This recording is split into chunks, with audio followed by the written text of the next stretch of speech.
आज हम समष्टि आर्थिक विश्लेषण की शाखाओं का अध्ययन करेंगे। व्यष्टि की भांति समष्टि आर्थिक विश्लेषण की भी 3 शाखाएं हैं: समष्टि स्थैतिकी, समष्टि तुलनात्मक स्थैतिकी, समष्टि प्रावेगिकी।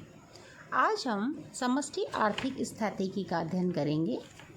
यह समष्टि विश्लेषण की वह शाखा है जिसके अंतर्गत किसी समय बिंदु पर संपूर्ण अर्थव्यवस्था की अंतिम संतुलन स्थिति का विश्लेषण किया जाता है।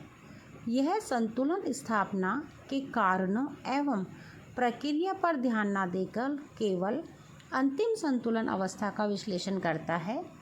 ऐसे संतुलन स्थिति को हम निम्न समीकरण के द्वारा व्यक्त करते हैं: y बराबर C+I, जहाँ y राष्ट्रीय आय है, C कुल उपभोग है, I कुल विनियोग व्यय को बताता है।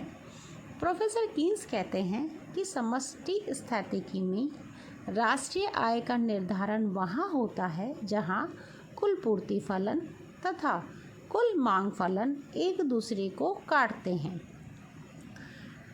चित्र में OY 45 डिग्री रेखा कुल पूर्ति फलन को दर्शाती है, जबकि C+I कुल मांग फलन को यानी ADF को दर्शाती है। दोनों एक दूसरे को E बिंदु पर काटते हैं, जिससे राष्ट्रीय आय OY निर्धारित होती है।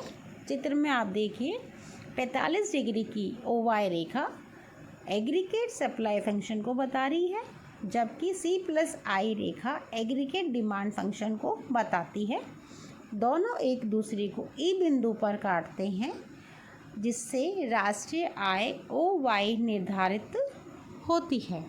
इस प्रकार समष्टि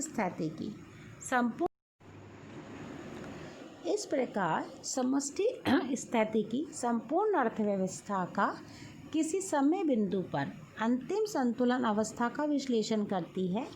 यह संबंध समस्त पूर्ति फलन तथा समस्त मांग फलन में कोई परिवर्तन न होने पर काल पर्यंत तक स्थिर रहता है। अर्थात यदि ADF और ASF में कोई भी परिवर्तन ना हो तो यही संतुलन स्थिति बनी रहेगी। जैसे कि आपको चित्र में बताया गया है, y बराबर C+I यानी ASF रेखा है, C+I यानी कि ADF रेखा है। दोनों एक दूसरे को E बिंदु पर काटते हैं, जिससे OX एक्सिस पर OY राष्ट्रीय आय का निर्धारण होता है। OY एक्सिस पर हमने कुल उपभोग एवं कुल विनियोग को लिया है, या ये कह दीजिए कि हमने ADF और ASF को OY एक्सिस के पर लिया है। यह है हमारा समष्टि आर्थिक स्थैतिकी। नेक्स्ट वीडियो में हम लोग पढ़ेंगे समष्टि तुलनात्मक स्थैतिकी।